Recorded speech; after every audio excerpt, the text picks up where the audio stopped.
Donc là, comme on l'a vu dans la première partie de l'atelier, donc il y a un certain nombre de démarches qui ont été présentées, qui ont impliqué différents types d'acteurs, différentes catégories d'acteurs et qui ont été conduites à différentes échelles. L'objet de la table ronde était de pouvoir s'interroger sur la manière dont ce type de démarche, d'approche prospective pouvait pouvait resservir l'action ou la planification et pouvait également permettre de mobiliser des acteurs sur le territoire. Et un des points aussi qui nous intéressait côté CRECEB, c'est de voir comment est-ce que les différentes formes de savoir et les connaissances, elles étaient mises en débat dans ces espaces-là et comment, notamment les chercheurs et les scientifiques, ils étaient mobilisés aussi dans ces espaces de prospective. Donc, pour débuter la table ronde, on va revenir tout d'abord sur l'expérience du bassin versant de Loudon. Donc c'est une expérience qui a été achevée en 2010 et effectivement celle pour laquelle il y a peut-être le plus de recul parmi les expériences qui ont été présentées tout à l'heure. Et la question que je souhaitais vous poser, c'était de savoir ce qu'elle avait produit selon vous sur le bassin versant, quelles étaient les retombées d'une telle démarche. Rebonjour à tous. Donc, moi, j'ai pris la commission locale de l'eau de Loudon donc en 2012, donc 2 ans après l'étude prospective. Hein. Mais j'avais participé un peu à l'étude prospective en étant dans le fond de la salle. Et ce que j'observe, et ce que j'ai observé au moment où il s'écrivait, et comme je vous le disais tout à l'heure en introduction, il y avait aussi le Grenelle de l'environnement qui était là aussi. Donc on a été à un moment où dans notre pays, ce Grenelle a ouvert un débat sur la prospective de ce qu'a... et la prospective sur Loudon s'est inscrite un peu en déclinaison de ce Grenelle de l'environnement qui a fait bouger les choses, où la profession agricole et toutes les associations, enfin les consommateurs, tout le monde s'est mis à parler ensemble. Et donc ça s'est décliné, j'ai senti un enclenchement. Et quand on est arrivé à la fin de cette démarche et qu'on a réuni, je crois que c'est un 10 mai, dans la salle de Cran, 200-300 personnes et réellement des ruraux, des agriculteurs, je veux dire, il y avait de l'adhésion, il y avait de la crainte, mais il y avait un monde en mouvement. Ça n'arrive pas souvent qu'on a l'impression que des gens se déplacent pour dire demain comment ça va être fait. Et les acteurs agricoles qui ont toujours des craintes un peu, parce qu'on est dans un territoire rural, c'est eux qui peut-être qui ont plus de craintes, ont adhéré en disant qu'on voit bien que demain, l'extension de toutes les fermes, c'est pas ça, qu'il y aura plusieurs types d'agriculture, que l'herbe, c'est une partie de la solution, que dans une région comme les nôtres, on n'a pas de réserve d'eau, le maïs n'est pas la solution non plus. Et d'un autre côté, si on veut regarder le bocage, si on veut... il y a une même réflexion sur le bocage, sur le cadre de vie et ainsi de suite. Et donc là, réellement, la démarche prospective a fait prendre conscience. Et je pense qu'un jour, il faudra y revenir de manière à ce que, avec le cabinet, la démarche, après il y a eu un nouvel atelier 3 ans après, je pense que là, il va falloir réouvrir le débat pour que ça ne s'essouffle pas, quoi. Et du coup, par rapport à ce que vous disiez, il y a eu donc une grande messe ou une grande réunion assez large qui a permis de réunir un certain nombre de personnes. Et dans la démarche telle qu'elle a été mise en œuvre, il y a eu d'autres espaces pour aller dans la construction effective des scénarios. Comment est-ce que ça s'est déroulé, l'articulation entre ce grand rassemblement finalement et la démarche en tant que telle qui a permis de construire les scénarios? En fait, au départ, il y avait donc des réunions de secteurs où, en plus, on a croisé à chaque fois les élus et les agriculteurs. C'est vrai que c'était pas que un seul acteur, c'était croisé. Donc, il y a eu toutes ces réunions de départ où les gens, on a aussi commencé à les faire réfléchir et donc ils étaient après aussi en attente d'un résultat par rapport à la démarche. Donc, le groupe exploratoire qui s'est réuni et qui a élaboré à ce moment-là les scénarios. et un comité de pilotage, c'était bien un comité de pilotage, donc là plus politique, qui a choisi le scénario. Et c'est après seulement qu'on a présenté ce scénario sur le terrain, en retour aux personnes qu'on avait mobilisées dès le départ, donc les élus, les agriculteurs, même le grand public, quoi. Et c'est cette grande réunion là où on a eu effectivement une grande participation. Je pense que dans la démultiplication, le fait d'avoir un délégué communal à chaque syndicat de bassin milieu aquatique, plutôt rivière, ce délégué communal a fait que il y ait 2 ou 3 personnes de chaque commune qui se sentent investies, en plus de la profession agricole. Il y a eu un dialogue entre élus et agriculteurs. Je veux dire, les élus étaient là, les agriculteurs étaient là, et puis les autres personnes de la société civile et associations. Mais les moteurs ont été quand même à la fois les élus représentant plutôt les comités de bassin plutôt que la commission locale de l'eau. Hein, voilà. C'est votre sentiment ? Oui, oui. Et puis juste, vous demandiez les retombées. C'est vrai que la prospective a aidé à réviser le SAGE, le schéma d'aménagement de gestion des eaux. Donc c'est vrai puisqu'il y avait la révision du SAGE qui était à lancer. Et donc le scénario a largement contribué à l'écriture du SAGE en fait. Et la concertation qui avait été établie, ça émanait du terrain, donc c'était aussi d'autant plus facile d'écrire le SAGE sur cette base-là. Et l'année dernière, ça nous a aidé aussi à reconduire notre contrat territorial pollution diffuse. Et tous les acteurs qui étaient au moment de la démarche prospective l'ont signé. On n'a pas, voilà, et même aujourd'hui, il y a des préconisateurs qui veulent s'y inscrire dans la démarche parce qu'ils sentent bien que s'ils ne sont pas avec le bassin de Loudon, ils n'ont aucune chance. Je veux dire, c'est par rapport au conseil agricole et ainsi de suite. Donc aujourd'hui, les gens sont demandeurs d'avoir une relation avec la commission locale de l'eau ou avec le Symbolip qui est le bras armé du SAGE, quoi. Du coup, ça vous a servi et pour la rédaction du SAGE, mais aussi pour réfléchir à l'animation agricole sur le territoire ? Oui, c'est vrai que comme le dit Monsieur Michel, c'est vrai que ça a permis, je pense, de reconnaître une légitimité en fait, alors à la commission locale de l'eau. C'est vrai sur ces questions agricoles et puis surtout parce qu'après ça a permis quand même la création du Symbolip parce qu'il n'était pas existant à l'époque en fait et ça a peut-être aussi favorisé l'émergence de la structure on va dire légitime sur toutes ces questions-là et maintenant elle est assez reconnue par rapport à ces missions-là et ce travail-là.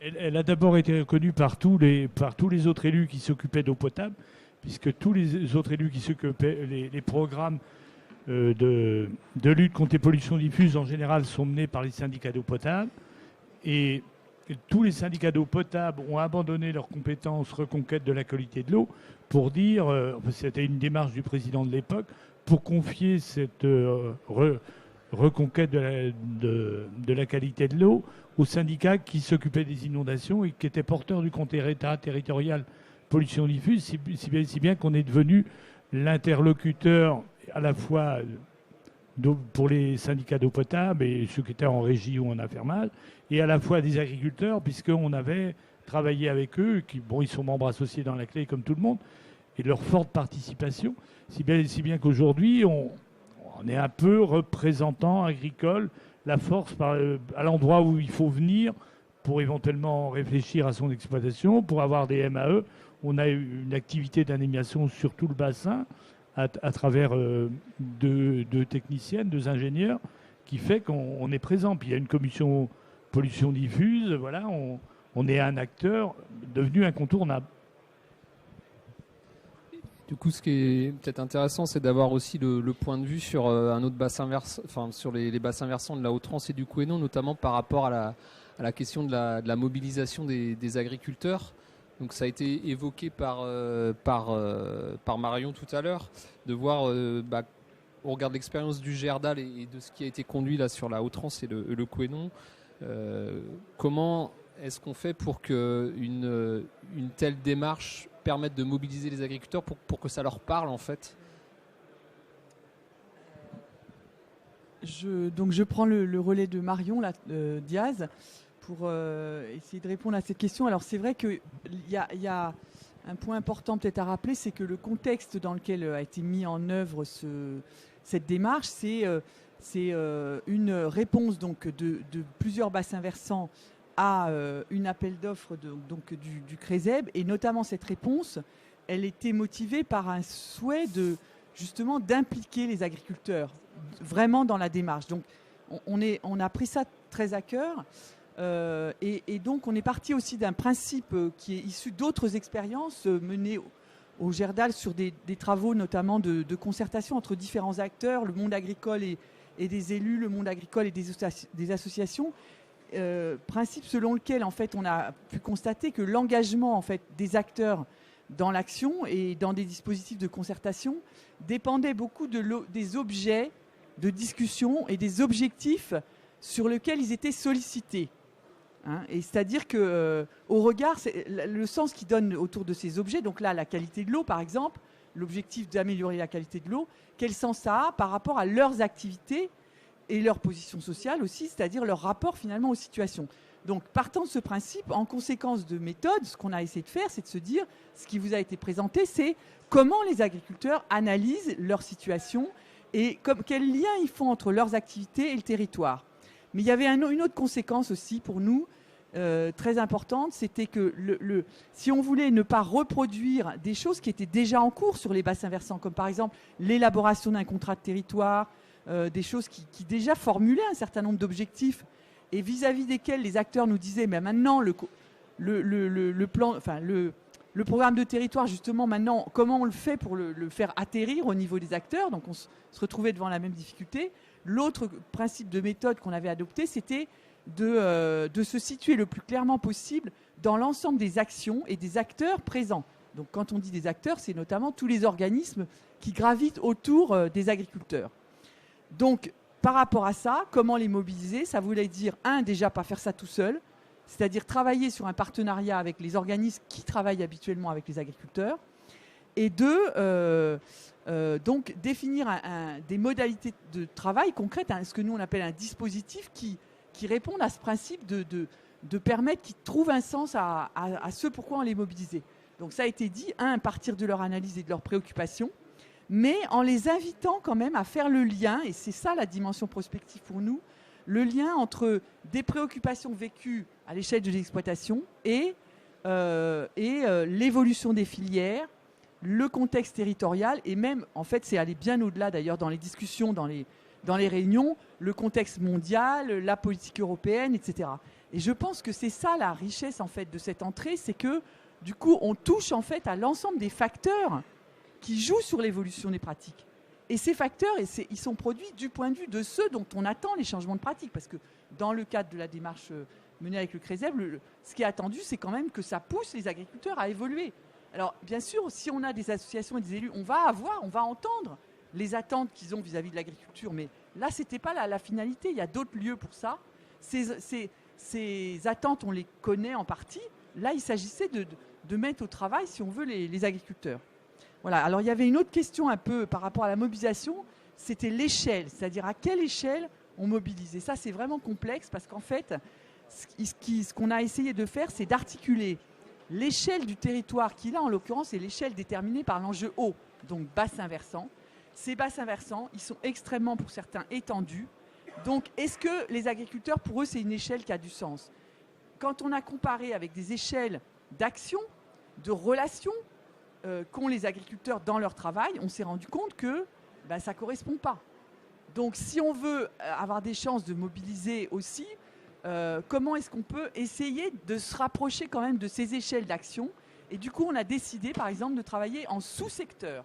Parce que si on invitait à l'échelle bassin versant, on savait le résultat d'avance, on aurait les responsables de la clé, les membres du comité professionnel agricole, qui eux sont habitués à se déplacer. Donc on est tombé sur des échelles intercommunales finalement, et on a multiplié le même travail sur 3 sous-zones dans chaque bassin versant. Ce qui augmentait aussi d'ailleurs le nombre d'agriculteurs petits sur chaque groupe, mais en même temps, à l'échelle du bassin versant, ça fait une diversité intéressante.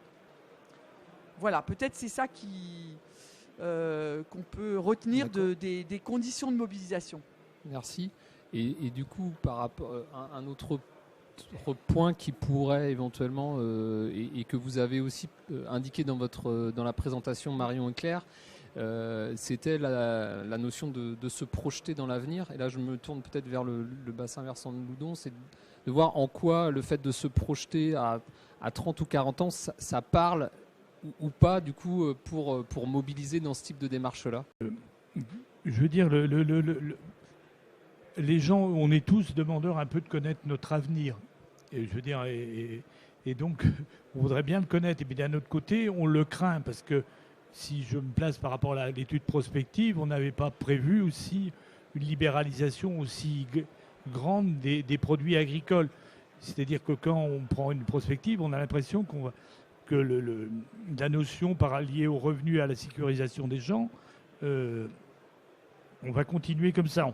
On intègre bien qu'il va y avoir des MAE, qu'il y a des gens qui vont les demander, qu'il y a des gens qui vont faire le cap de passer à l'agriculture biologique. Mais d'un autre côté, on s'imagine tous. Et puis depuis, qu'est-ce qui s'est passé depuis 2 ans, on a une crise agricole avec des prix qui ne sont plus du tout rémunérateurs.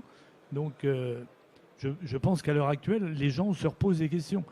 Et si avec notre catalogue et notre contrat territorial, on a vu assez de monde à nos réunions l'année dernière, c'est parce que les gens sont réellement en interrogation par rapport à...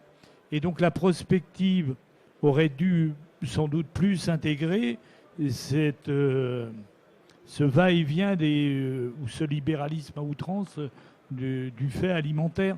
Et donc il y a des conséquences par rapport à l'eau.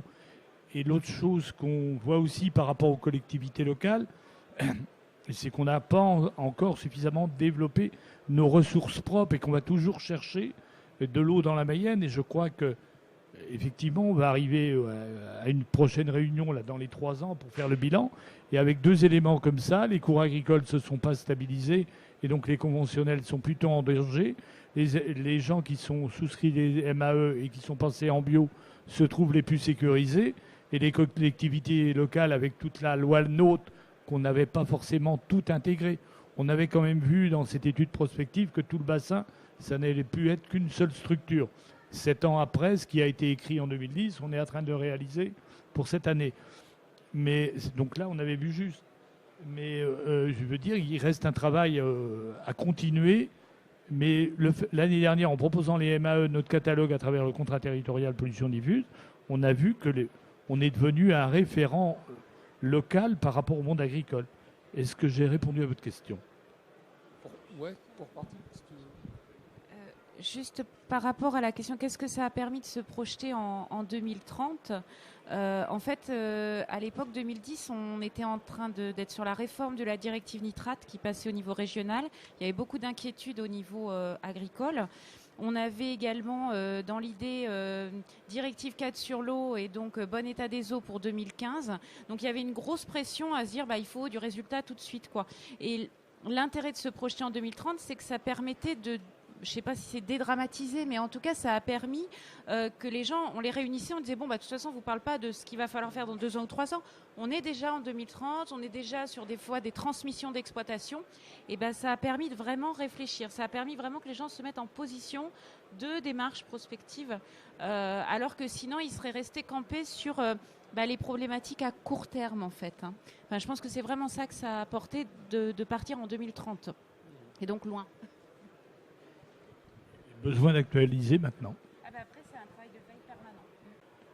Ce qui est peut-être intéressant, donc là on a eu la lecture de 2 démarches qui ont été conduites assez proches de l'action finalement, et du coup de maintenant s'interroger par rapport à des démarches qui ont été aussi présentées ce matin et qui se positionnent à une autre échelle en fait, et de voir ce que ces travaux qui finalement impliquent d'autres types de publics, d'autres catégories d'acteurs permettent ou peuvent permettre, et quelle est finalement la finalité, même si ça a été évoqué, peut-être développé en comparaison à ces démarches plus proches du terrain. Oui, donc je suppose que vous faites allusion justement à des travaux qui sont faits au niveau de la région. Bien entendu, c'est à la fois complètement complémentaire et complètement nécessaire. Si vous voulez, toutes les études qui sont faites à un niveau, par exemple, d'un bassin versant, enfin, ou d'un sage, ne prennent pas en compte ne peuvent pas, c'est normal d'ailleurs, prendre en compte toutes les interdépendances qui existent entre les diverses parties d'une région comme la Bretagne. Je rappelle par exemple que la Bretagne c'est la seule région, me semble-t-il, qui est entièrement couverte de sages. Donc nous avons une opportunité formidable justement de travailler au niveau de la région et d'avoir cette couverture, de pouvoir avoir tous ces éléments et de pouvoir un petit peu regarder leurs interrelations. Parce que on a parlé beaucoup ce matin d'enjeux par exemple, mais les enjeux, et vous venez de dire justement de regarder, et je suis tout à fait d'accord avec vous, les enjeux de maintenant et les enjeux de 2030, c'est pas forcément les mêmes. Et ça, je pense que c'est essentiellement au niveau, en prenant du recul et à un niveau par exemple régional, que l'on peut voir dans quelle mesure quels seront les enjeux de demain, s'interroger sur les enjeux de demain. C'est beaucoup plus difficile au niveau, par exemple, d'un petit bassin versant, d'un sage, puisque là, il va y avoir évidemment beaucoup plus de variables qui vont ne pas dépendre du territoire sur lequel on travaille. Ça, c'est le premier point. Alors évidemment, ça permet d'identifier des disparités régionales, et pour un conseil régional, par exemple, c'est évidemment fondamental. Par exemple, moi, quelque chose que je le reconnais, je ne suis pas du tout spécialiste de l'eau. Hein. Si au Césaire, je peux être spécialiste de quelque chose, ce serait plutôt de prospective en général, mais pas de l'eau. Je suis statisticien de formation, hein, donc de l'INSEE. Mais justement, je suis arrivé avec un regard neuf, et c'est peut-être un intérêt de ce point de vue-là, parce que beaucoup des gens de la section arrivent aussi avec un regard neuf sur un sujet comme l'eau. Et on a par exemple quelque chose, on est habitué en Bretagne à opposer le littoral et le centre-Bretagne, par exemple, comme les deux extrêmes, on va dire, avec des problèmes extrêmes. Ce qu'on a vu du point de vue de l'eau, c'est que s'opposait aussi une Bretagne de l'Est et une Bretagne de l'Ouest, avec une Bretagne de l'Est qui peut être quelquefois en stress hydrique, alors que la Bretagne de l'Ouest est en surplus d'eau. Bon voilà, on a vu aussi que une des spécificités bretonnes est d'être à l'inverse de la région, de la France, d'avoir de consommer des eaux de surface à 70% et des eaux de nappe phréatique à 30%, alors que c'est l'inverse pour l'ensemble de la France. Tout ceci ne peut se voir qu'à un niveau d'une échelle régionale. Et puis, évidemment, c'est aussi l'échelle où on peut mieux mettre en jeu, mieux repérer des interrelations entre les différents bassins versants, par exemple, entre différents territoires plutôt, parce que là, ce n'est pas forcément le bassin versant, mais ça peut être au sein d'un même bassin versant, justement, entre l'amont et l'aval. Et donc, c'est bien à un niveau supérieur, régional, qu'on peut voir ces interrelations dans ce qu'elles ont de nécessaire, de complémentaire, voire dans ce qu'elles ont de quelquefois contradictoire. Et ça va être le rôle d'un conseil régional, par exemple, des pouvoirs politiques en général, d'essayer de surmonter ces oppositions, ces contradictions. Enfin, c'est aussi au niveau régional qu'on peut mieux voir l'effet et éventuellement modifier cet effet des politiques nationales, voire des politiques européennes, telles que les directives cadre eau, par exemple. Voilà, c'est quelques exemples, on pourrait le multiplier. Et du coup, si on se positionne là à l'échelle d'un grand bassin versant comme le bassin Adour-Garonne, ce type d'exercice, en quoi il a pu servir ou alimenter le SDAGE et en quoi il va pouvoir l'alimenter à l'avenir également? Oui. Alors, c'est vrai que nous, on s'est positionné sur un très grand territoire et on a fait du participatif, mais avec un groupe réduit d'acteurs. Par contre, on n'a pas non plus choisi un scénario pour l'inscrire dans un cadre projet de développement, etc. On s'est dit plutôt que ça donnait des pistes de réflexion, mais on aurait pu dire sans retombées concrètes, juste de la mise en débat. Et en fait, finalement, on s'est saisi des conclusions un peu robustes, quel que soit le scénario de l'étude, pour alimenter, nourrir le SDAGE, donc 2016-2021. Chaque orientation du SDAGE a un paragraphe préalable qui parle du changement climatique et de l'impact des incidences du changement climatique sur la ressource en eau. Et comme je l'ai dit tout à l'heure, il y a une vingtaine de mesures qui sont très orientées changement climatique, qui ont été assez facilement adoptées finalement, parce que l'étude prospective avait permis de sensibiliser les membres du comité de bassin à cette question de long terme. Ceci étant, c'est un cadre de planification pour 6 ans. Et là non plus, c'est pas évident d'inscrire des mesures à faire d'ici à 2021 en prenant l'image de 2050.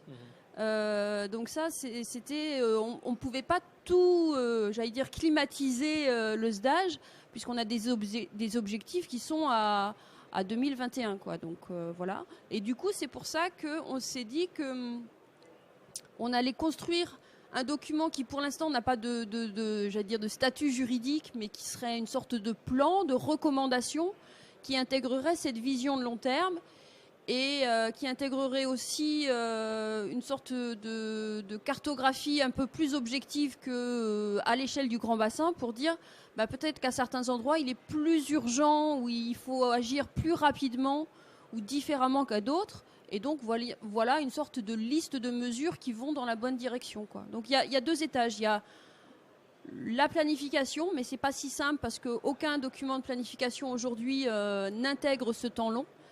Et un plan qui, lui, pour le coup, n'a pas de valeur normée, réglementaire, mais qui serait un guide de bonne pratique. Voilà. Et on regarde ce qui a été expliqué tout à l'heure là, sur la mobilisation à une échelle territoriale des agriculteurs. Comment est-ce que dans un exercice à cette échelle-là, vous avez réussi aussi à mobiliser, vous, les élus ou oui. les personnes qui ont participé à l'exercice? Alors bon, en valeur relative, donc sur ce territoire, on a plus de 4,5 millions d'habitants et on avait en groupe un groupe d'acteurs de 40. Et c'était ce que nous on appelle le cercle de l'eau, des gens du comité de bassin ou des gens qui connaissent l'eau. Donc il y avait pour le coup pas d'acculturation sur la problématique de l'eau, on va dire. Par contre, une représentativité des usagers, associations de protection de la nature, pêche, loisirs nautiques, industriels, agriculteurs, collectivités. Donc le grand regret, c'est le manque de participation des élus. Parce que dans un exercice de participatif de ce type-là, il y a des séminaires d'une journée entière, il faut qu'ils se rendent disponibles, il faut qu'ils jouent le jeu de se décentrer, de travailler avec d'autres, etc. Et les associations le font très volontiers. Les agriculteurs sont venus petit à petit à la table, parce qu'au départ, ça tombe toujours mal un exercice de prospective. Soit il y a des élections, soit il y a des réformes, soit il y a toujours quelque chose qui est un peu tendu. Mais les agriculteurs sont aussi venus, donc tout le monde était là, mis à part les élus. Et puis voilà, c'était un petit nombre, donc ils ne représentaient pas tout le territoire, mais c'était quand même assez intéressant. Et par rapport à ce qui a été fait là où c'est assez centré sur les agriculteurs, et je comprends bien l'objectif de la mission, nous, on a trouvé quelque chose de très intéressant. C'est que finalement, faire parler de l'avenir de l'agriculture à des non-agriculteurs qui appartiennent à ce territoire, ça éclaire l'agriculteur lui-même. Et à l'inverse, que l'agriculteur puisse parler de l'environnement ou du paysage avec sa lecture d'agriculteur et pas sa lecture de néo-ruraux, c'est aussi très intéressant.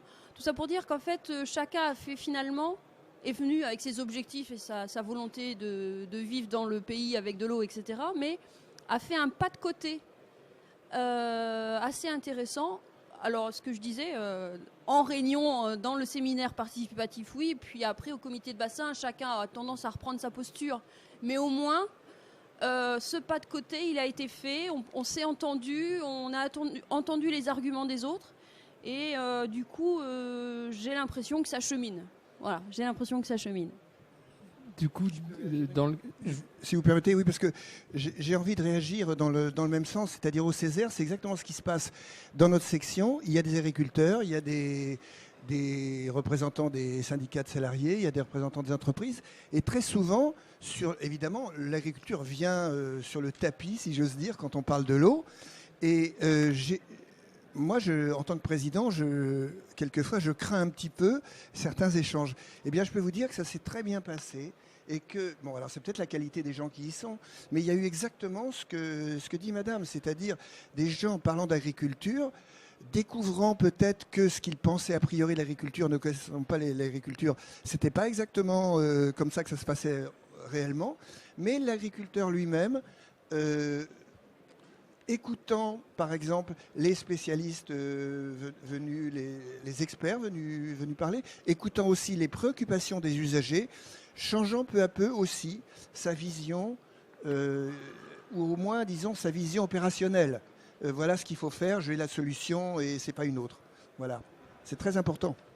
Et du coup, je me tourne vers le conseil régional pour savoir si, dans le cadre de l'exercice, dans le cadre du plan breton pour l'eau, si vous retrouvez certaines similitudes en termes de mobilisation et en termes de posture des uns et des autres dans le cadre de ce type d'exercice.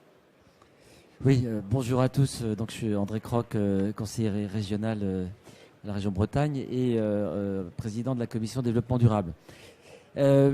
Effectivement, alors je pense qu'on va y avoir des redites parce que sur certains points, vous avez déjà finalement mis l'accent sur, je crois, les sujets et les enjeux cruciaux. Alors tout d'abord, pour ce qui nous concerne, l'idée c'était de le faire sur une échelle de temps, hein. Donc c'est une mobilisation qui, sur la totalité de la démarche, va durer presque 18 mois. Donc c'est quand même à la fois un atout parce que ça veut dire qu'on se donne un petit peu de temps pour faire de la prospective, et puis je pense que ça peut rassurer aussi parce que lorsque souvent c'est fait au pas de charge, on peut crisper et ça n'aide pas. Alors les deux mots-clés, c'est sans doute une mobilisation continue et puis régulière, de ne pas perdre aussi du monde en chemin. Alors l'autre point, mais vous l'avez déjà dit, je pense que lorsqu'on se projette assez loin, dès qu'on vise des horizons type 2040, on décrispe. Et ça, c'est précieux parce que on sait notamment en ce moment, lorsque on discute avec des acteurs où les modèles économiques sont très compliqués, où ils sont tous très inquiets, mais pas à un horizon lointain, un horizon qui est quasiment celui du quotidien ou du compte d'exploitation de l'année. Dès qu'on a l'ambition et dès qu'on détend un peu la réflexion en disant attendez, c'est pas, et vous l'avez dit, hein, c'est pas pour demain, mais c'est même pas pour après-demain, c'est pour un horizon plus lointain, ça permet quand même, je pense, de faciliter les échanges. Et puis je passerai la parole à Catherine Yerlès pour la méthode. Mais je pense que la méthode, il y a différentes façons, hein, de conduire ce type de prospective. Mais alors là, c'est une redite, hein, parce que vous l'avez bien souligné. Je pense que ce qui est vraiment important, c'est de sortir des postures. D'abord, admettre que chacun arrive avec sa propre expertise. Donc ça, on l'a vu. Et donc chacun fait valoir. Hein, et c'est après, dans la méthode d'animation, que chacun fait évoluer aussi sa vision. Je pense que là, les méthodes mises en œuvre pour animer peuvent être déterminantes sur la recherche des consensus. Je vais passer la parole à Catherine pour ça. Oui, effectivement. Juste pour confirmer les propos qui ont déjà été dits, on n'a pas que ce groupe-là qui s'est mobilisé au niveau conseil, qu'on a essayé de mobiliser au niveau du conseil régional. On avait un autre groupe sur la gouvernance qui n'était pas, lui, mené selon une démarche prospective. Et on s'aperçoit qu'on a réussi à bien plus mobiliser avec la démarche prospective qu'avec un groupe classique de travail. Voilà, les gens sont venus régulièrement et de façon très continue, ce qui est important. Alors sur la méthode, ce qui a été intéressant aussi dans la mobilisation, je trouve, des acteurs, et ce qui a permis aussi de faire bouger les lignes entre acteurs, et ça c'était aussi un des objectifs de notre groupe, c'est qu'on a travaillé sur, on a eu un certain nombre d'hypothèses, hein, presque une centaine, alors on ne les a pas toutes retenues évidemment. Pour certaines de ces hypothèses, on était sûr de leurs évolutions, hein, notamment le changement climatique, pour prendre un exemple assez classique. Pour d'autres, notamment sur l'agriculture, voilà, on était moins certain de la probabilité de ces hypothèses et donc on les a mises au débat au sein du groupe. Et on a fait ça par système de vote, c'est-à-dire qu'on a demandé aux membres du groupe, à l'ensemble des membres du groupe, de voter sur est-ce que cette hypothèse vous paraît peu probable, probable, très probable, pas du tout, ou je ne sais pas. Et les résultats des votes s'affichaient juste après. lorsque ces votes étaient très dispersés, c'est-à-dire qu'on s'apercevait que voilà, il y avait moitié en gros de probable et moitié de pas probable, débat, les arguments du pour, les arguments du contre et revote. Et dans la plupart des cas, après le revote, les lignes bougeaient. Et vraiment, alors ceux qui ne s'étaient pas positionnés prenaient une position et parfois ceux qui avaient voté contre basculaient dans la probabilité. Donc c'était très très intéressant et les échanges étaient vraiment très très constructifs. Ça c'est aussi permis par l'horizon 2040. Ça dépassionne un petit peu et ça décristallise voilà, les débats. Donc chacun s'écoutait et vraiment ça, j'ai trouvé que ça avait permis de faire bouger les lignes énormément dans le débat. Autre chose, c'est qu'on avait des scientifiques dans le groupe. Et ils apportent une connaissance un peu objective et ça permet aussi d'objectiver les débats. Et au moment au moment où on argumente les uns et les autres, parfois, voilà, une intervention scientifique, ça permet aussi de faire basculer les choses. Mais du coup, sur cette question-là, effectivement, c'est un point qui intéresse notamment le CRECEP, c'est sur la place, en fait, comment est-ce qu'on amène de la donnée dans ce type d'exercice? Comment est-ce qu'on amène de la connaissance scientifique? Comment est-ce que les différentes formes de savoir ils vont communiquer et qu'est-ce qu'on va créer finalement comme savoir dans le cadre de ce type d'espace? Je ne sais pas si Claire, tu veux apporter un éclairage sur... Oui, alors sur effectivement la question de quels sont les matériaux finalement qu'on mobilise dans la production de cette réflexion, parce que c'est ça finalement, tout à l'heure on disait bah oui mais il n'y a pas que les agriculteurs, et puis là ça pourrait être aussi qu'il y a la connaissance objective et les autres, quid des autres connaissances. Donc effectivement là l'idée c'est quand même d'aller vers on avait dit une réflexion, enfin dans ce qui nous concerne, qui soit utile à l'action, donc qui soit utile à la fois pour que les agriculteurs finalement se saisissent d'évolutions ou arrivent à projeter différentes options et que ces options elles soient effectivement discutées avec d'autres acteurs. Donc l'idée c'était de combiner déjà partir donc d'un savoir nous on appelle un savoir des praticiens, parce que finalement la question qu'il y a derrière c'est qu'est-ce qu'on va considérer comme un savoir et qu'est-ce qu'on va considérer comme un savoir qu'il faut mobiliser. Donc là, on va avoir des savoirs qui sont ceux liés à l'exercice du métier, donc ceux des agriculteurs, des praticiens. On peut dire que d'autres métiers pourraient être mobilisés s'ils ont des compétences, bien sûr, autour de l'eau. Il y a aussi des savoirs scientifiques. Alors la différence, moi je la définis comme étant... d'un côté, les savoirs des praticiens, ils vont être finalisés sur l'action, donc ils vont être systématiquement. C'est-à-dire qu'ils sont toujours multidimensionnels, ils prennent en compte beaucoup de dimensions à la fois, l'économique, le travail, le technique, etc. Alors qu'un savoir scientifique, il est souvent spécialisé. Le savoir praticien, il est normatif, c'est-à-dire qu'il vise à ce qu'il permette de savoir quoi faire et comment faire, donc il est tourné vers la norme au sens de règles d'action, alors que le savoir scientifique, il va être spécialisé avec une visée plutôt universelle, c'est-à-dire pouvoir mettre en place, formuler des liens de cause à effet entre telle variété et tel état du sol et tel, etc. Et puis alors, les savoirs techniques, c'est difficile à définir parce que c'est un espèce de... Souvent, on dit c'est un truc entre les deux. En fait, moi, on pourrait dire c'est un petit peu une mobilisation mais beaucoup plus finalisé de savoir scientifique pour, par exemple, mettre en place des protocoles d'expérimentation, définir un itinéraire technique. Et dans tous les cas, ce qui nous a guidés dans l'articulation entre la mobilisation des experts ou des techniciens ou du savoir scientifique et technique et des praticiens, c'est de se dire que le savoir scientifique et technique, il n'a pas une valeur en soi pour l'action. Je dis bien pour l'action. Pour la connaissance, il en a une, évidemment. Mais il n'a pas une valeur en soi, ça veut dire qu'il est utile et utilisable qu'à partir du moment où il s'inscrit dans une réflexion pour l'action. C'est-à-dire où il s'inscrit en fait en phase de questions, tout simplement, que les acteurs se posent. Donc ça veut dire quoi? Ça veut dire que du point de vue des conséquences méthodaux, il faut déjà aider à construire le questionnement, c'est-à-dire que si j'amène du savoir scientifique et technique sans rien en face, bah oui, mais d'accord, mais ça répond à quoi? Donc je vais construire le questionnement avec les agriculteurs, et deux, et c'était un peu le schéma que Marion montrait tout à l'heure dans la chaîne de questions qui se construit dans la progression de la réflexion, je vais dire, tiens, là, il y a utilité à amener une connaissance. Et évidemment, je vais travailler dans l'animation, dans la conduite pratique de la démarche, dans la préparation des intervenants, c'est-à-dire en fait d'essayer d'instaurer une certaine posture, parce que l'autre difficulté, la première, c'est donc à quoi ça répond, mais la deuxième, c'est aussi que tous les savoirs ne se valent pas.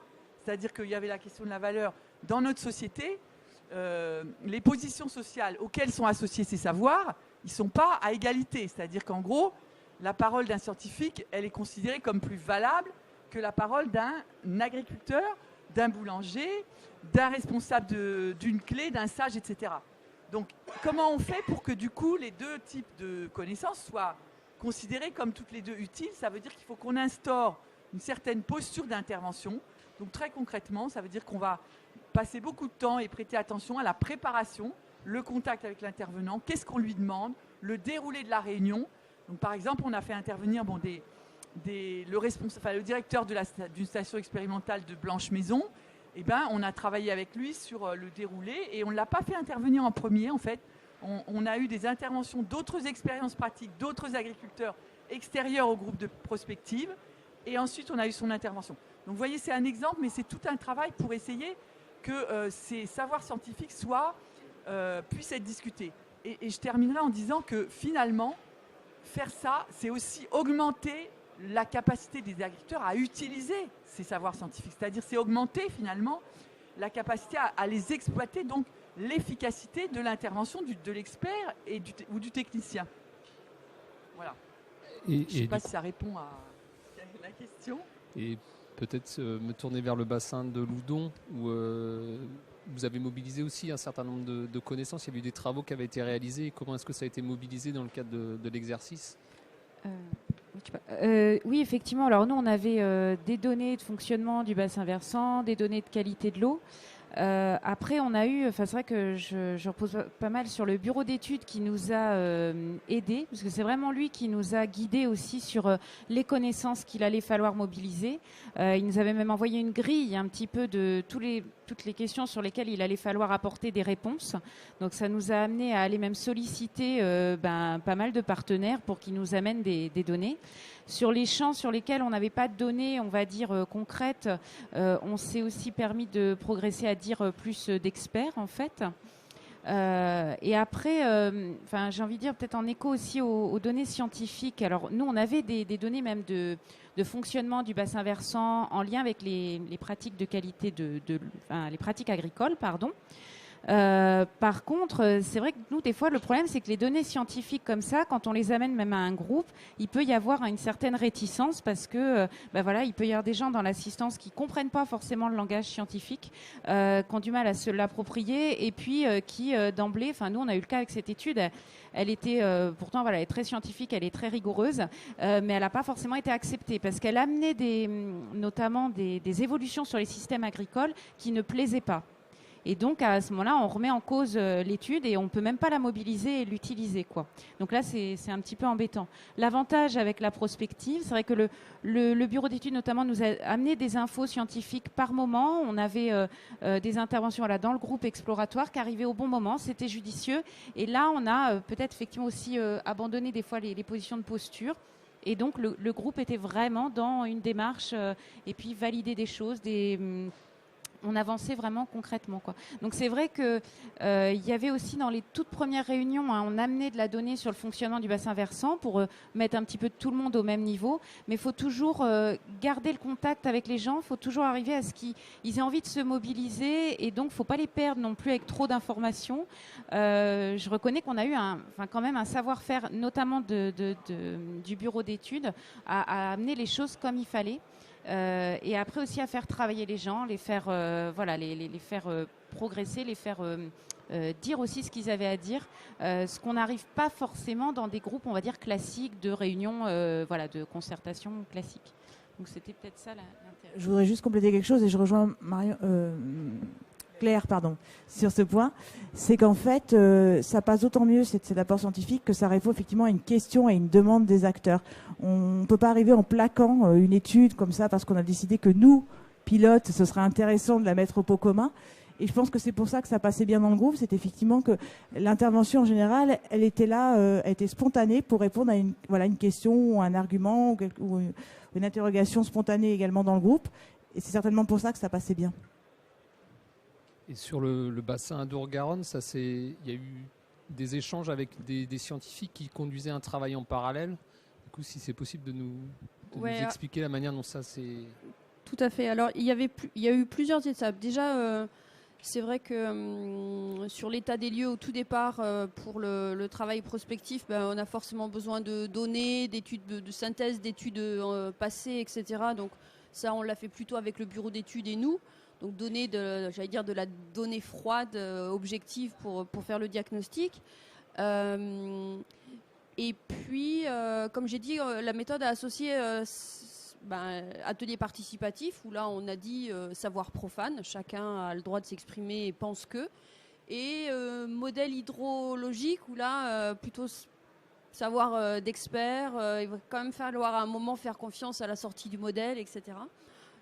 Les questions d'incertitude. Donc voilà, on a toujours à l'intérieur de l'exercice fait en sorte d'associer les formes de savoir. Et l'originalité de l'étude, c'est que aussi on avait avec nous, c'était une demande de l'agence du comité de bassin, un observateur scientifique, un garant scientifique de la démarche, qui était un membre du conseil scientifique du comité de bassin. Et lui, il avait donc un rôle d'observateur.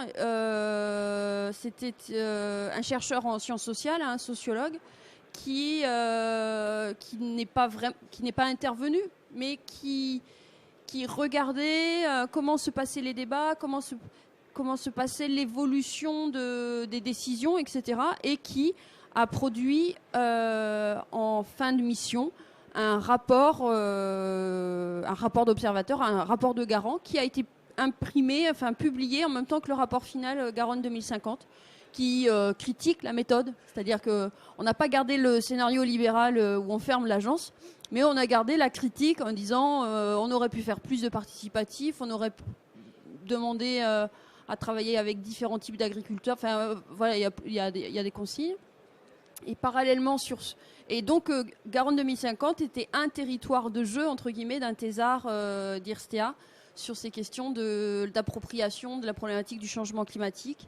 Et donc on a aussi le retour d'expérience de d'autres territoires où la question a été un peu menée. Et c'est vrai que par exemple, ces chercheurs qui étaient Denis Salle et Vincent Marquet, qui étaient quand même sociologues observateurs, ont regretté un peu justement ce côté trop gestion quantitative et millions de mètres cubes vers lequel on est allé à l'arrivée, qui était plus une demande finalement d'usager de l'eau, une demande de gestionnaire, alors qu'eux se seraient bien arrêtés à l'idée des petites histoires littéraires, voire même des caricatures, qui était vraiment l'exercice de prospective tel qu'ils l'imaginaient, quoi. Donc voilà, ils ont fait une critique très objective, mais ils nous ont accompagnés au cours de l'exercice en étant des observateurs, je veux dire bienveillants, oui, parce qu'ils nous ont un peu recadrés, mais ils ne sont pas interférés à l'intérieur. Par contre, on les a incités à publier le rapport à la fin de l'exercice. Et puis, peut-être une dernière question qui s'adresse finalement à tous, c'est on voit qu'il y a ces démarches qui sont menées à différentes échelles. Donc pour les démarches qui sont menées à des échelles régionales ou à l'échelle d'un bassin versant, comment est-ce que ces résultats peuvent être remobilisés ou remis en débat sur des territoires plus petits sur ce bassin versant? Et également, comment est-ce que des travaux qui sont menés à une échelle régionale peuvent communiquer ou interagir avec des démarches qui sont conduites à une échelle plus locale? Je ne sais pas si tu veux poursuivre. Je veux bien démarrer. Pour ce qui nous concerne, il y aura des étapes importantes à venir, notamment une appropriation et une mise en débat au sein de la conférence bretonne de l'eau et des milieux aquatiques. Et puis je pense que l'étape qui sera peut-être une des plus déterminantes sera le débat dans les clés. Parce que là, il y a une échelle, enfin je regarde Michel, il y a une échelle quand même à la fois d'appropriation, de débat, de confirmation ou d'affirmation de certains axes qui sera sûrement un moment clé.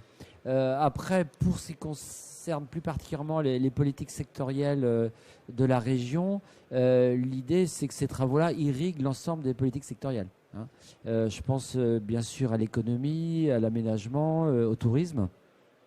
Et on va avoir de belles opportunités pour le faire, puisque, alors là je suis désolé, je ne sais pas si le SRADET a été évoqué, donc ce schéma qui découle de la loi NOTRe, qui a justement cette volonté de mettre en cohérence les politiques régionales, mais aussi les politiques plus locales en cohérence les unes par rapport aux autres, notamment les politiques économiques et toutes les politiques d'aménagement du territoire.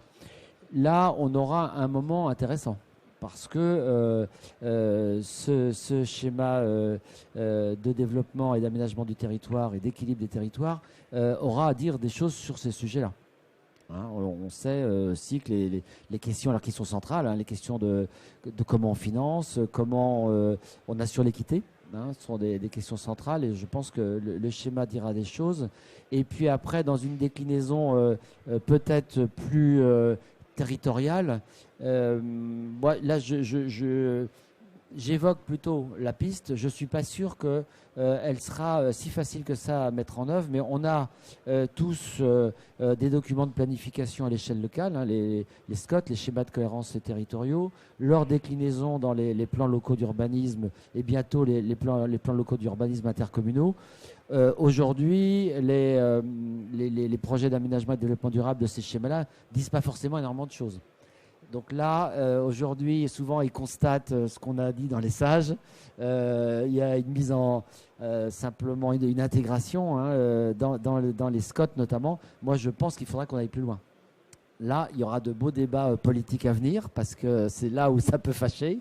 On ne peut pas parfois dire tout et son contraire, donc il faudra prendre des options. Je pense par exemple à un sujet qui est aujourd'hui est pas du tout traité, c'est la question des eaux pluviales dans l'aménagement. Là, il y aura des choses à dire. Je pense qu'on ne va pas pouvoir comme ça indéfiniment passer à côté du sujet. Voilà, donc il y a les questions de ruissellement, les questions d'érosion, il y a tous ces sujets-là, la question des eaux souterraines qui est pas beaucoup traitée. Je pense qu'il y aura des choses à dire. Je ne sais pas si Catherine voulait compléter. Juste sur l'articulation entre les deux exercices qui font effectivement je trouve, je rejoins le César là-dessus, très différents. On a une échelle très très macro et on l'a vu localement, c'est des échelles beaucoup plus opérationnelles en fait.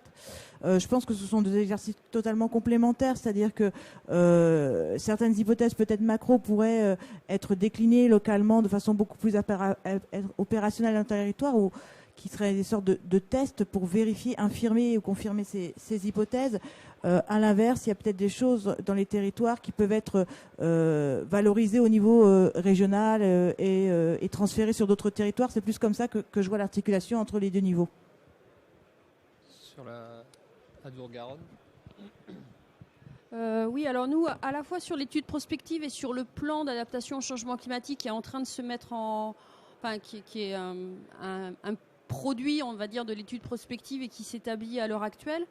Vraiment, l'étude prospective, par exemple, quand elle s'appelle Garonne 2050, il faut savoir que l'agence soutient à l'heure actuelle 2 voire 3 initiatives, des petites sœurs, on va dire, Adour 2050, Dordogne 2050 et bientôt Charente 2050. C'est-à-dire qu'on a demandé au territoire, au sous-bassin, de se saisir de l'expérience à moduler en fonction de leur territoire et leurs envies pour faire un exercice de prospective pour vraiment mettre l'eau au cœur de leur projet d'aménagement de territoire et de développement économique. Donc les EPTB en charge du fleuve Adour et de la rivière Dordogne sont en train de mettre en œuvre une politique, une étude prospective, une démarche prospective sur leur territoire. Donc première retombée un petit peu plus locale ou différente. Après, là aussi, nous, on compte bien que le document sur l'eau nourrissent tous les projets de PCAET ou de SRADET, etc.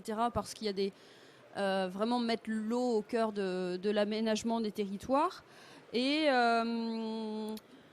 après, on est aussi allé beaucoup discuter de cette étude prospective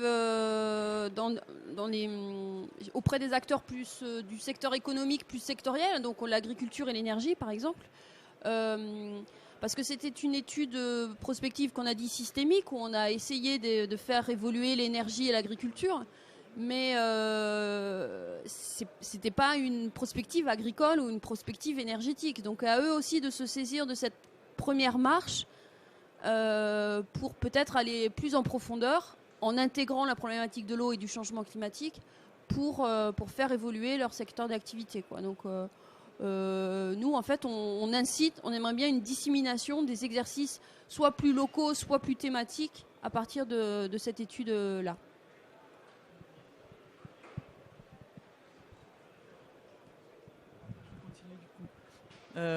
Donc comment la démarche de Haut-Trans et Quenon peut alimenter la prospective et les orientations de la région Bretagne, parce que finalement c'est un peu comme ça que... C'est à cette échelle que peut-être la question se pose. Pour y répondre, bon, déjà, c'est pas une réponse nécessairement...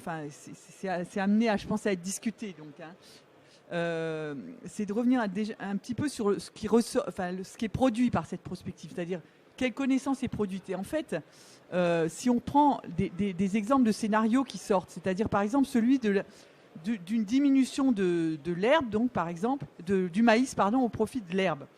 Donc, souvent associée à un objectif pour les agriculteurs de diminution des coûts, elle est déclinée en fait en deux sous-orientations. Une où en fait on fait ça en augmentant la production laitière, et une autre où elle est couplée à une diminution de la production laitière. Laquelle question amène aussi celle de la valorisation du lait issu donc de pratiques plus durables. Donc, ce que je veux dire en prenant cet exemple, c'est que en fait, les questions qui sont soulevées ou les propositions associées, bon là je ne vais pas les détailler toutes, mais des propositions plus techniques, elles ne sont pas forcément locales en fait. C'est-à-dire qu'elles ouvrent sur des interactions, et c'est ça le propre et l'intérêt d'un raisonnement associé à l'exercice réel du métier, c'est que finalement, après, on va toucher à des questions de filière qui ne sont absolument pas locales. Certaines, oui, mais enfin, en tout cas, là encore, il y a deux options. Il y a des options vers circuit court, valorisation. Donc, par exemple, on a un travail en cours de réflexion avec Eau du bassin rennais autour de marques mais qui touchent que les circuits pour l'instant courts. Donc, dès qu'on passe sur les filières longues, ça interpelle aujourd'hui quelle est la prise en compte de ces évolutions de pratiques par les coopératives. Donc, on ne peut pas en rester au bassin. Donc, finalement, on voit que le fait de partir sur des questions que se posent, bien sûr, des agriculteurs de tel endroit, ce n'est pas lié à enfermer la réflexion à cette échelle. Et ça met à jour, et je dirais que c'est ça, pour moi, le grand intérêt, ça met à jour la complexité des dimensions et des facteurs qui sont liés à cette évolution des pratiques qu'on veut. Donc, effectivement, après, nous, on est en train, par exemple, de faire un travail sur les filières. Eh ben, on contacte des groupes coopératifs laitiers qui sont des groupes presque à une échelle mondiale. Et donc, évidemment, comment eux, ils vont travailler? Ils nous renvoient aussi la question d'une stratégie qui vous ne croyez pas qu'on va définir une stratégie parce qu'il n'y a que le bassin versant de la Rance. Donc, effectivement, eux, ils sont dans des réflexions stratégiques dans lesquelles ils essayent de faire le lien entre des problématiques de là où ils sont, Normandie, Bretagne, et puis le contexte des prix. Donc, c'est pour dire que finalement, déjà dans cette réflexion, c'est contenu plusieurs échelles. Et moi, je dirais que la Bretagne, l'échelle bretonne, elle est presque entre les deux. C'est-à-dire entre cette échelle qui parfois dépasse la Bretagne, puisque on voit aussi que la question des règles européennes arrive très fort dans les débats, évidemment. Par exemple, par rapport au maintien des prairies, il y a eu des échanges sur la pertinence du temps d'autorisation en deçà duquel on ne peut pas retourner les prairies. Et les agriculteurs, dès qu'ils parlent de valorisation des prairies, qui est quelque chose quand même qui est en train de vraiment émerger fortement. Enfin, valorisation de la prairie au mieux pour augmenter finalement la production d'herbe. On a la question de pouvoir parfois réimplanter des prairies. Donc vous voyez bien, enfin bon, je ne vais pas rentrer dans les détails, mais comment ça... Donc la Bretagne, elle est entre cette échelle, je dirais, européenne, dans cette réflexion prospective, et puis ces bassins versants. Donc il faut je pense qu'il faut maintenant qu'on peut-être traduise concrètement dans un dispositif de travail. Quand je dis un dispositif, c'est-à-dire une reprise et une discussion de ce qui sort de ces scénarios. Dans quel instant, je ne sais pas, mais il me semble que ce serait intéressant de le faire en tout cas. Bonjour à tous, Hervé Pontieux de l'Agence de l'eau Loire-Bretagne. La question, c'est l'activité agricole est très liée au contexte mondial. Comment, dans des perspectives à 30 ou 40 ans sur une activité agricole locale, on a eu plusieurs exemples qui sont locaux, comment vous avez pu prendre en compte ces éléments qui sortent bien loin du contexte local? Ces éléments, donc ça veut dire la prospective agricole mondiale, là, comment ça vous avez pu prendre en compte pour des questions locales? Dans le cadre du bassin versant, là, le contexte mondial, il est arrivé très fort parce qu'on a démarré au moment de la grosse crise de baisse de prix du lait. Donc, c'était juste après les manifs de l'été, pas celui-ci, mais celui d'avant. Donc, évidemment, il était hors de question de faire comme si ça n'existait pas, parce qu'on travaillait avec des éleveurs, des gros bassins laitiers, donc Fougères, le Haut-Couesnon et puis la Rance. Et donc, tous les débats qui étaient en cours dans le milieu professionnel quand on est arrivé, c'était ça. Et donc, on a essayé de le prendre en compte, de ne pas faire comme si ça n'existait pas, et surtout d'affiner comment, par exemple, cette question de l'évolution du prix se traduisait, mais de manière fine, différenciée. Et c'est là qu'on s'est rendu compte que, par exemple, cette façon dont la baisse du prix du lait était vécue n'était pas du tout pareille, suivant qu'on était avec des agriculteurs biologiques, par exemple, qui s'en plaignaient pas, enfin, qui finalement, eux, s'en plaignaient pas, des agriculteurs qui avaient commencé à travailler sur des valorisations locales, et des agriculteurs qui avaient un sentiment, au contraire, d'être totalement dépossédés de pouvoir jouer là-dessus, plutôt donc sur des filières longues, etc. Donc, on a essayé de voir comment ceux qui étaient les moins,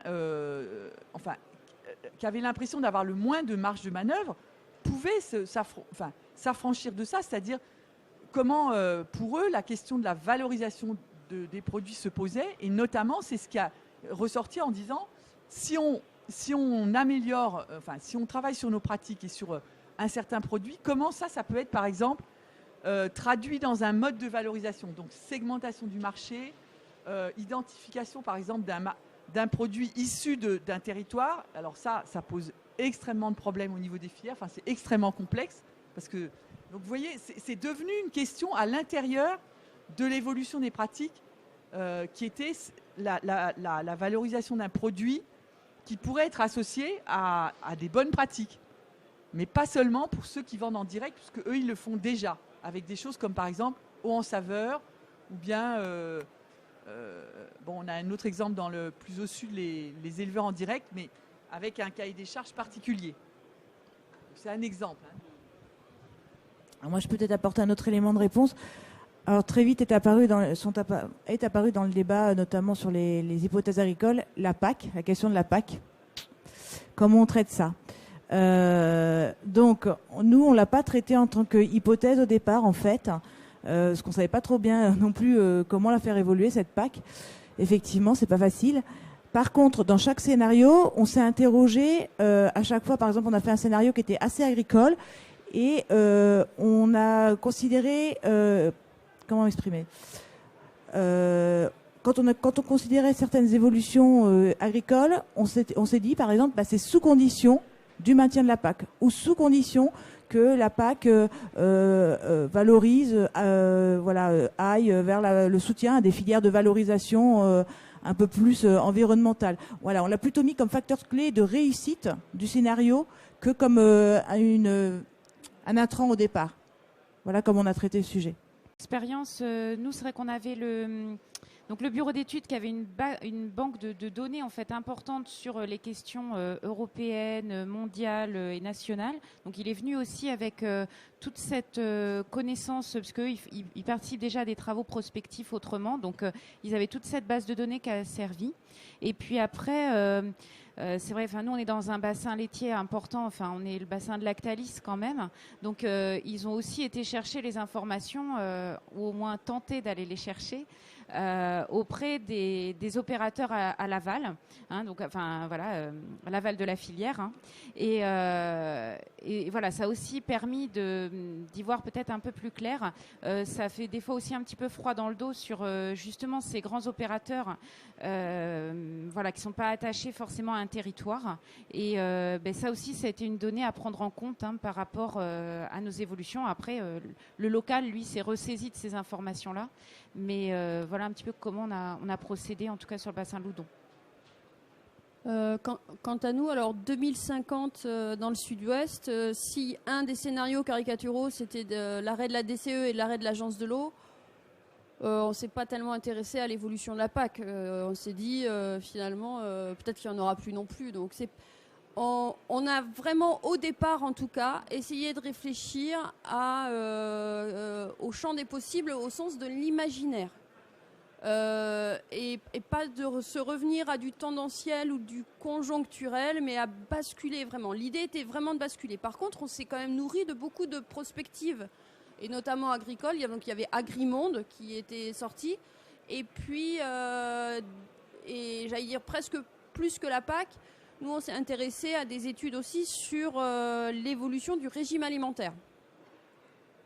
Et finalement, voilà, c'est-à-dire qu'on a changé complètement, parce qu'évidemment, sinon ça bloque en disant mais ça dépend de l'aide qu'on va avoir, mais comme on ne sait pas l'imaginer en 2050, on s'est dit non, on va plutôt imaginer les circuits alimentaires et non alimentaires, la biomasse, etc. éventuellement.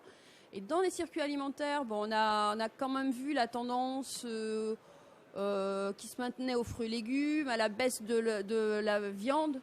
On n'a pas fait de bascule à 2050 dans le sud-ouest, on va continuer à manger de la viande, mais ce que je veux dire, c'est que voilà, on s'est plutôt interrogé là-dessus, et du coup, on a vu quelles sont les filières qui existent aujourd'hui, qui auront quand même sans doute, pour des questions de débouchés, plus de durabilité, donc les cultures à plus-value comme l'arboriculture ou la viticulture, certains types de viticulture. Et puis les filières un peu spécifiques au sud-ouest, avec beaucoup de signes de qualité, par exemple le canard gras, la volaille, ça nous est apparu indispensable à conserver. Ça veut dire quoi ? A priori, quand même, conserver des hectares de maïs. Sans doute moins qu'aujourd'hui, mais voilà, ça a été ça aussi, de se dire. Donc en fait, il y a aussi toute une grande expertise dans le sud-ouest de production semencière. Potagère, maïs, blé, etc. Donc les semences pour l'Europe entière. Donc voilà, on a essayé de conserver les filières qui faisaient sens en termes d'économie hors soutien, hors politique publique, on va dire. Et celles-là, on les a privilégiées en termes de maintien de surface ou d'activité. Après, évidemment, nous, dans notre prospective eau, on s'est finalement surtout intéressé à l'impact que ça avait sur la qualité et sur les prélèvements irrigation. On n'a jamais dit dans notre prospective combien il y aurait de revenus agricoles dans le sud-ouest avec ces scénarios-là, quoi. Voilà. C'est pour ça que nous, ça nous intéresserait que le secteur agricole se saisisse de ces travaux pour eux-mêmes imaginer leur futur, quoi. Oui, juste un mot en complément, un peu méthodologique. On voit bien, je parlais tout à l'heure des enjeux d'aujourd'hui et des enjeux de demain. Les enjeux d'aujourd'hui, effectivement, ça conduit à votre question, et qui est parfaitement légitime, et qui conduit sans doute à faire un scénario stratégique pour l'année prochaine, et pour voir comment on s'adapte. On aurait pu citer aussi le blocus russe, voilà. Est-ce qu'il sera demain toujours ou pas, voilà. Et on voit bien, quand on fait des scénarios exploratoires, c'est le premier travail qu'il faut faire, c'est de dire, bon, ceci, on va le traiter en termes d'incertitude plus ou moins grande. Et si l'incertitude est maximale, il faut passer à autre chose. Ça ne veut pas dire qu'on nie le problème pour demain, mais c'est un autre exercice, quoi. C'est un exercice vraiment d'enjeux de demain qui ne seront peut-être pas les enjeux d'aujourd'hui. Et c'est très intéressant. C'est ce qu'on retrouve aussi avec, je ne l'ai pas cité tout à l'heure, où je passais un peu vite, quand on fait de la prospective, donc on a beaucoup parlé de tendance, mais il faut aussi parler de risque de rupture, et il faut aussi parler de possibilités de signaux faibles. Alors des risques de rupture, je n'ai pas besoin de vous en donner, quand vous voyez très bien ce qui peut arriver. Il peut y avoir des risques de rupture, on a beaucoup parlé de changement climatique. Il n'y a pas que des... Tout à l'heure, on a dit, bon, on sait très bien ce qui se passe pour le changement climatique. Ce n'est pas tout à fait vrai.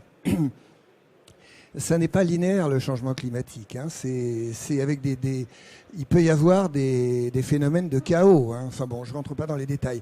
Donc il peut y avoir des risques de rupture. Les signaux faibles, par exemple, en agriculture, on aurait fait cette table ronde il y a 5 ou 10 ans.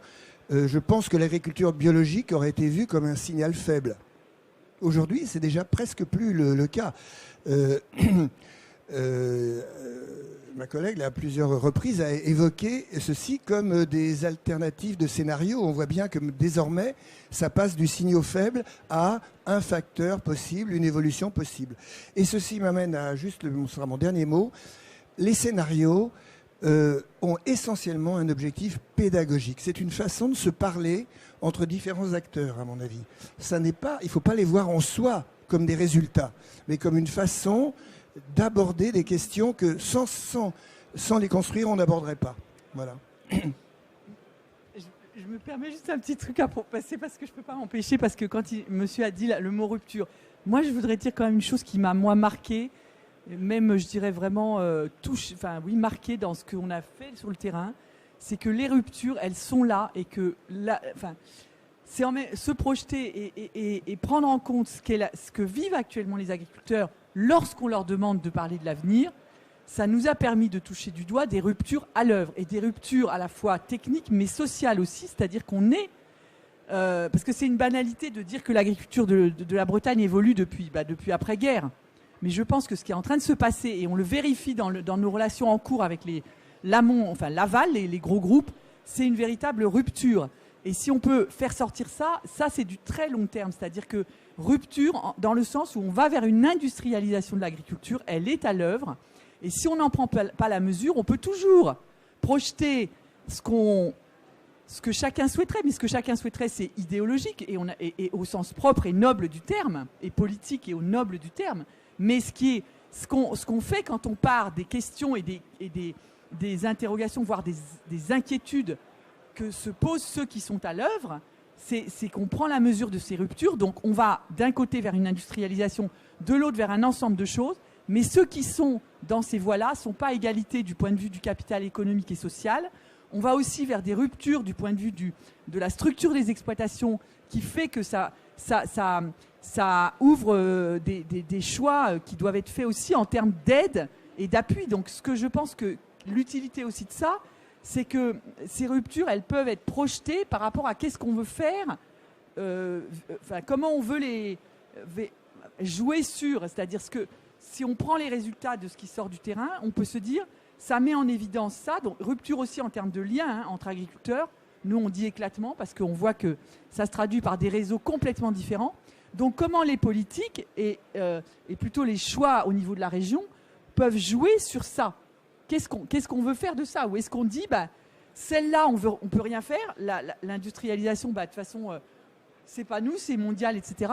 Donc nous, on va se concentrer sur circuits courts, etc., ce qui est déjà le cas. Mais jusqu'où on veut avoir un impact? Si on projette ces deux agricultures sur l'usage du territoire, la surface, et j'espère qu'on arrivera à le faire avec les économistes, on peut voir des choses. Moi, je voulais juste élargir un peu la question. Je pense que la prospective dans ces domaines-là, surtout quand on regarde 2040 ou 2050, il faut vraiment regarder tous les aspects. Donc moi, je pense que c'est important, et là, dans les débats qu'on a eus, l'agriculture est au cœur des sujets, mais je pense qu'il faut regarder l'ensemble des problématiques de la ressource en eau et au regard des enjeux et des risques de rupture. Moi, j'ai bien aimé ce que vous avez dit, parce que l'agriculture est une composante de l'économie, elle est une composante importante du territoire, évidemment du territoire rural, mais ça n'est pas l'alpha et l'oméga de l'ensemble des questions hydrologiques, hydrographiques et de capacité d'une région à se développer ou pas. Ou à infléchir sérieusement son développement. Donc je pense qu'il faut, dans la prospective, l'agriculture est un sujet important, mais c'est loin d'être le seul.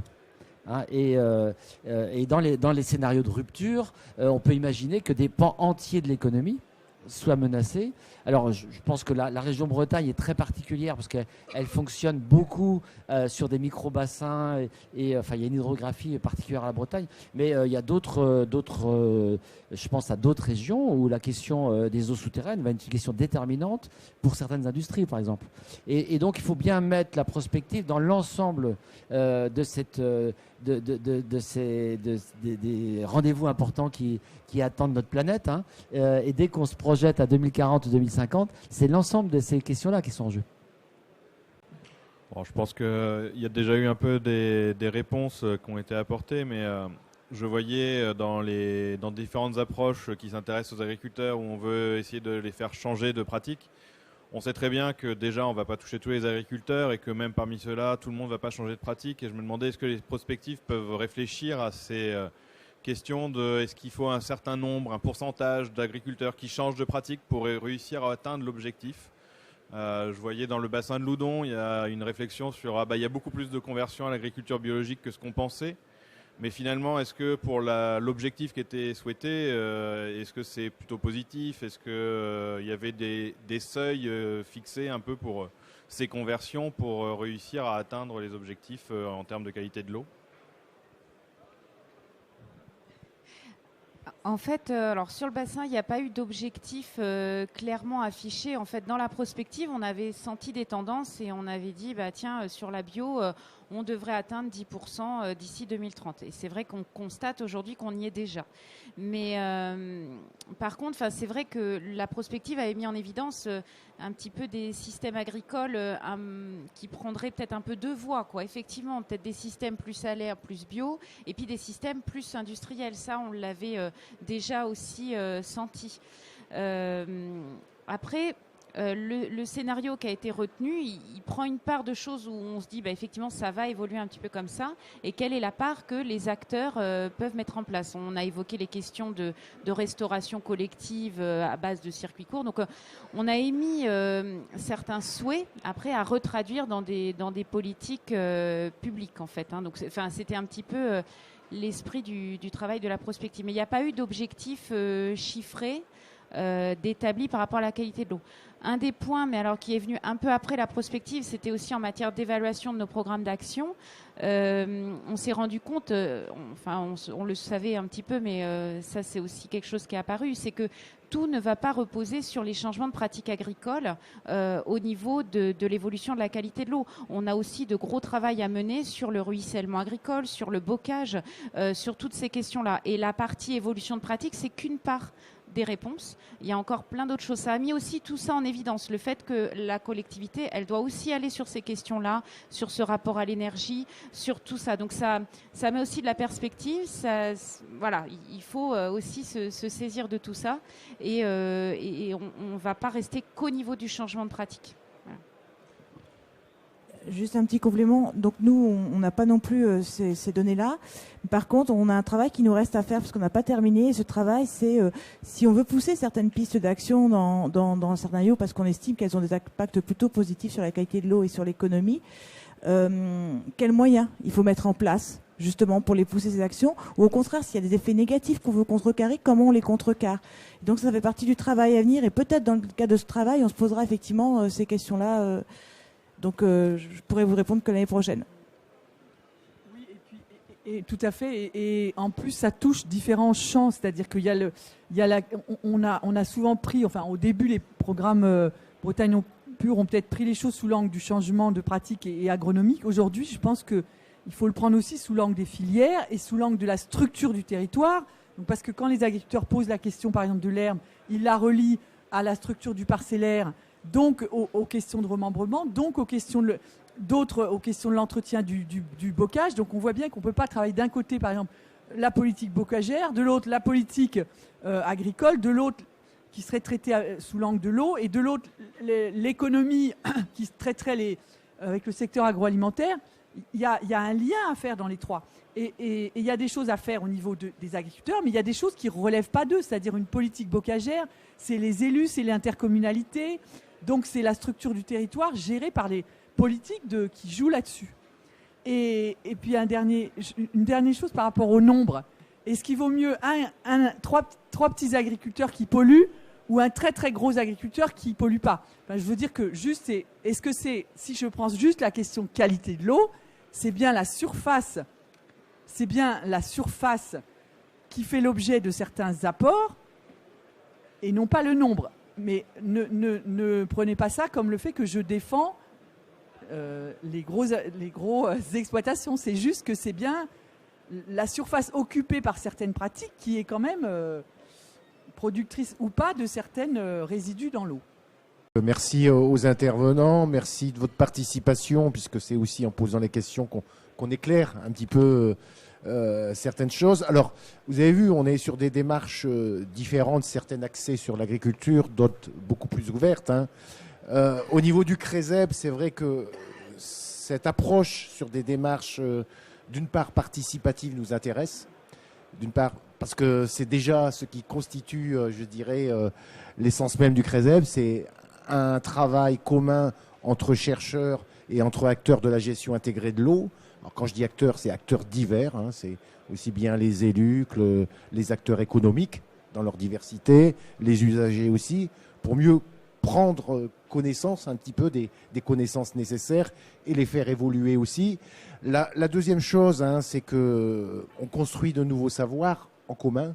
Et je pense que c'est cette approche-là qui n'est pas descendante, parce que c'est des fois aussi dans l'approche de certaines études, on fait appel à un cabinet extérieur et ensuite on nous amène certaines choses, et que là on est plutôt sur une construction collective, alors qui n'est pas toujours ascendante, c'est aussi cyclique, c'est-à-dire qu'on avance progressivement, et c'est cette démarche-là qui nécessite plus de temps aussi.